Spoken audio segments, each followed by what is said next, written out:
Schmerzen vorne an der Hüfte oder seitlich am Knie können von einem Muskel kommen. Welcher es ist und wie du es zu Hause lindern kannst, zeige ich dir in diesem Video. Tensor fasciae latae. Dieser Muskel ist eigentlich gar nicht so groß, aber der verläuft von der oberen Seite von deiner Hüfte hier so seitlich an den Beckenkamm und geht dann, der Muskel selber ist ganz klein, aber der geht in so einen ganz breiten Sehnenansatz bis nach unten Richtung Knie. Dieser Muskel, wenn der jetzt halt nicht so gut funktioniert, kann er dabei beteiligt sein, Schmerzen auszulösen auf die vordere Hüftseite, aber auch unten seitlich am Knie. Vor allem diese Beschwerden unten am Knie wird auch Runners Knie genannt, weil die Menschen, die meisten diese Beschwerden haben, sind Menschen, die laufen gehen. Dieser Muskel hat die Funktion, deine Hüfte zu beugen, sie nach außen zu bringen, also Spreizung der Hüfte. Er dreht auch die Hüfte nach innen. Und je nach Stellung vom Knie kann er das Knie strecken oder beugen.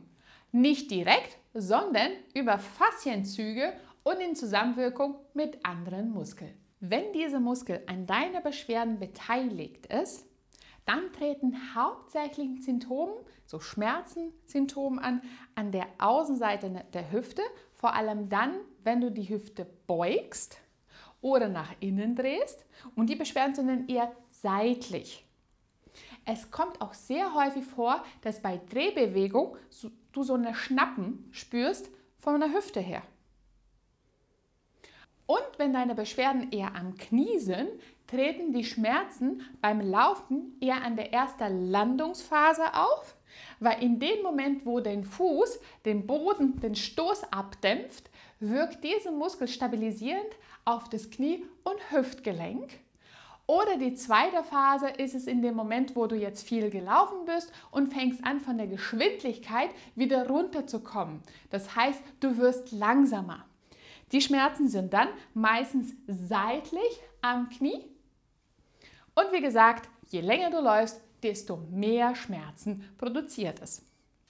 Die Studien haben gezeigt, dass Patienten, die mit diesem Muskel Problemen haben, vor allem unten am Knie, die zeigen häufig, dass die Beine deutlich mehr nach innen gehen, also eine Schwäche von den Hüftabduktoren.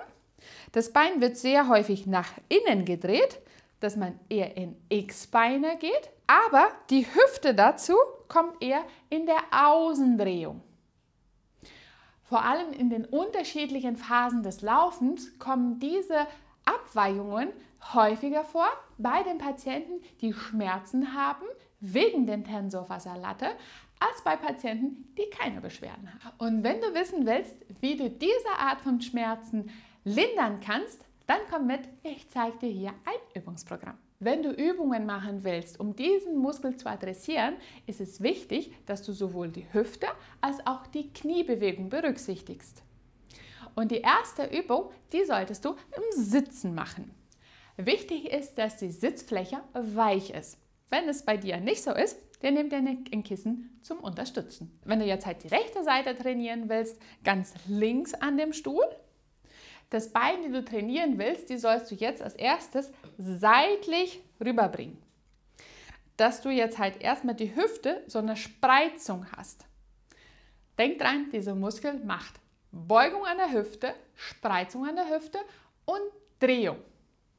Wenn du in dieser Position bist, dann lass dein Knie in 90 Grad gebeugt und in dieser Position versuchst du nun, die Hüfte, den Unterschenkel nach oben zu drehen, Richtung Decke. So als ob du die Ferse nach oben bringen willst, zur Decke hin. Wenn du diese Bewegung durchführst, am besten leg deine Hand direkt unterhalb von dem Beckenkamm, weil da ist ja dieser Muskel und so kannst du auch spüren, dass du diesen Muskel auch richtig aktivierst und dass du keine Kompensation bzw. keine Ausweichung hast von anderen Muskeln. Also platziere deine Hand in diesen Bereich. Lass jetzt halt die Ferse wieder runter, bzw. der Unterschenkel wieder nach unten. Dann musst du spüren, dass es locker geworden ist. Und bei der Erhöhung spürst du genau unter deiner Hand, wie der Muskel jetzt anspannt und härter wird. Du kannst den Rumpf auch gerne ein bisschen mehr zur Seite abspreizen, wenn es von der Wirbelsäule her zu anstrengend ist. Bringe jetzt halt die Unterschenkel nach oben Richtung Decke. Diese Bewegung sorgt dafür, dass die Hüfte nach innen gedreht wird. Bleibe in der Position für 3 Sekunden, um sie dann wieder langsam nach unten zu lassen. Du kannst auch jetzt halt mit dem Rumpf ein bisschen spielen, je aufrechter du bist oder je mehr du in der anderen Seite neigst, wo du die Übung am besten durchführen kannst. Wichtig ist, dass du mindestens in den Ausdauerbereich trainierst, das heißt 12 bis 15 Wiederholungen, langsam nach oben Richtung Decke, halte die Spannung für 3 Sekunden und lass sie dann wieder los. Vor allem, wenn du Hüftbeschwerden hast, ist diese Übung perfekt für dich. Wo du vielleicht noch ein bisschen darauf achten solltest, ist, dass du nicht so doll in Hohlkreuz reinkommst. Weil das wäre ein Zeichen dafür, dass du diesen Muskel nicht genau anspannst, sondern auch Ausgleich hast von der Lende. Also aufrechte Haltung, das Becken eher ein bisschen zu dir reinbringen, beug dich in die andere Richtung hin, Hand direkt unterhalb von dem Beckenkamm, Knie gebeugt, nach hinten gebracht, gespreizt und dann Unterschenkel nach oben Richtung Decke. 2 Serien, 12 Wiederholungen reichen erstmal aus. Für die nächste Übung solltest du dich neben einer Wand hinstellen. Die Seite, die du trainieren willst, die ist jetzt halt gerichtet zur Wand oder parallel zu der Wand. Deine Knie sind erstens durchgestreckt. Du stellst sie so ungefähr 15 bis 30 cm von der Wand entfernt. Deine Hände, die greifst du zusammen und zeigst sie nach vorne. Und als erstes gehst du dann in eine Beugung rein der Hüfte. Und jetzt mit dieser gebeugten Position drehst du die Hüfte, bis du an der Wand kurz ankommst und dann wieder zurück in die aufrechte Haltung. Also nochmal, Hände nach vorne gestreckt, Knie leicht gebeugt als erstes, die Hände kommen weg von der Wand, deine Hüfte wird Richtung Wand hingebracht, kurz anstoßen, nicht ablegen und dann wieder zurück in die Streckung rein. Diese Bewegung solltest du jetzt für 12 Mal wiederholen und dann wieder zurück. Kurz an der Wand hindrehen die Hüfte, das Knie ist jetzt halt deutlich gebeugt. Du solltest an dieser Außenseite und auch am Gesäß solltest du auch die Spannung gut spüren können und dann wieder zurück. Je näher du an der Wand bist und je weniger du das Knie beugst, desto leichter ist die Übung. Deshalb müsstest du die Intensität suchen, die für dich auch herausfordernd ist. Also je weiter weg, je mehr gebeugt, desto anstrengender. Je näher dran und weniger gebeugt, desto leichter. Bleib immer in der Spannungsposition für 3 Sekunden, bis du dann wieder zurückkommst. Auf alle Fälle solltest du dann auch die gesunde Seite bzw. die Seite, wo du keine Beschwerden hast, auch ebenfalls trainieren. Nur, dass du damit auch im Gleichgewicht kommst. 2 Serien, je 12 Wiederholungen sind hier ausreichend. Der Tensor Fasciae Latae, der hilft dabei indirekt, dein Becken zu stabilisieren. Hilft aber nur indirekt. Hauptsächlich soll diese Funktion von deinem Gesäßmuskel übernommen werden. Wenn diese nicht gut aktiviert sind oder beziehungsweise schwächer zeigen, wird der Muskel mehr diese Funktion übernehmen. Dafür ist er aber nicht ausgerichtet, was langfristig auch Beschwerden begünstigen kann. Das heißt, wenn du dauerhaft beschwerdenfrei sein willst, ist es wichtig, dass dein Gesäßmuskel auch Kraft hat, um dein Gesäß zu stabilisieren, damit diesen Muskel, der Tensor, sich entspannen bzw. nur seine ursprünglichen Funktionen übernehmen kann. Und eine gute Möglichkeit, den Gluteus gezielter zu trainieren und den Tensor eher zu entlasten, ist in Seitenlage. Also leg dich auf der Seite. Die Seite, wo du Beschwerden hast, die ist jetzt halt oben.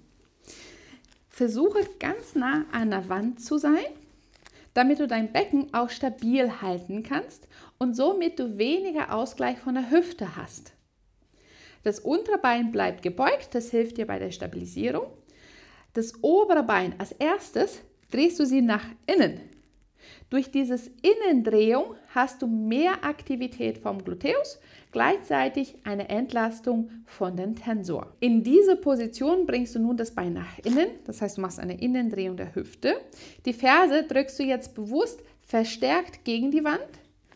Die obere Hand kommt jetzt auf den Boden, das gibt dir noch extra Stabilität und in diese Position bewegst du die Ferse nun nach oben. Halte oben ein bisschen, drücke sie weiterhin gegen die Wand. Vergesse nicht, dass die Hüfte nach innen gedreht werden bleiben muss. Und dann bring sie langsam wieder zurück. Und auch diese Übung solltest du eher im Ausdauerbereich bleiben. Das heißt 12 bis 15 Wiederholungen, 2 Serien dafür. Du solltest eher auf den hinteren Bereich verstärkt spüren und nicht so doll weiter vorne. Du trägst große Verantwortung für deine Gesundheit.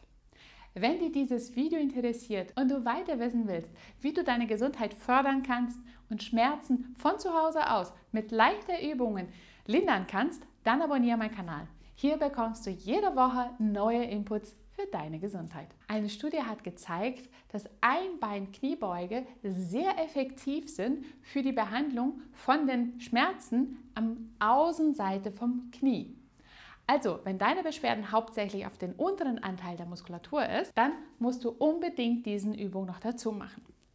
Am besten platzierst du deinen Fuß hinten auf einen Stepper.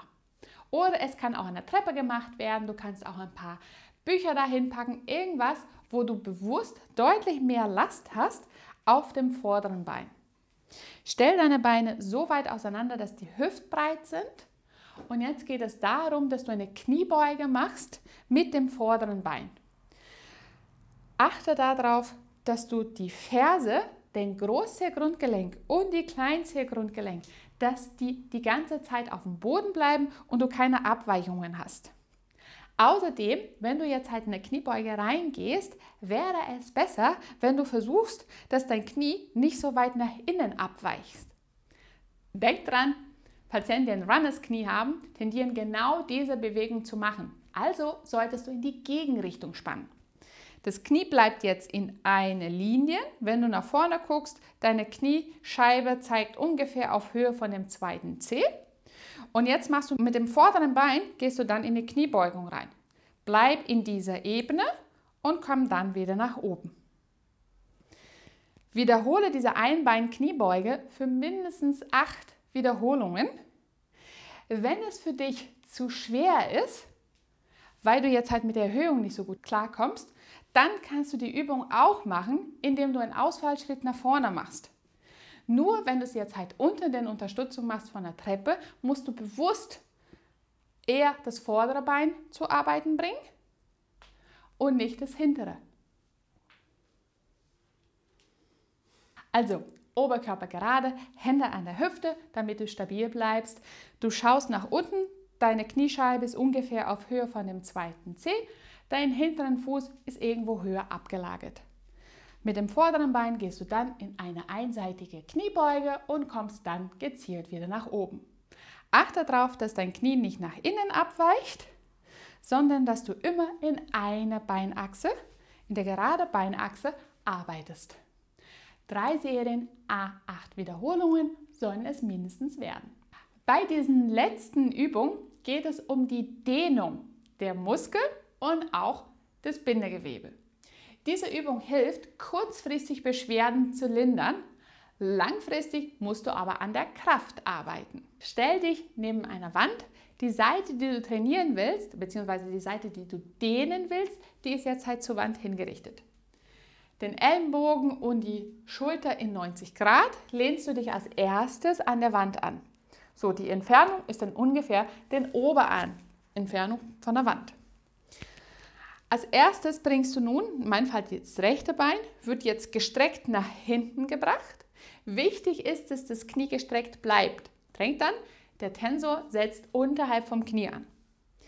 Das vordere Bein wirst du jetzt überkreuzen, weiter zur Mitte bringen und das vordere wirst du nun beugen und gleichzeitig bewegst du die Hüfte Richtung Wand hin. Das Ziel bei dieser Übung ist, dass du seitlich an der Hüfte Manchmal auch die komplette Außenseite bis zum Knie hin, dass du da die Dehnung spürst. Geh so weit, wie du kannst, bis du die Dehnung spürst. Wenn du in diesen Punkt erreicht hast, gibst du nun so 20 kleine Impulse Richtung Wand hin und wieder zurück. Diese Federung sorgt dafür, dass du jedes Mal ein Tick weiter reinkommst, weil du diese Dehnbarkeit oder beziehungsweise diesen Schmerz besser tolerieren kannst.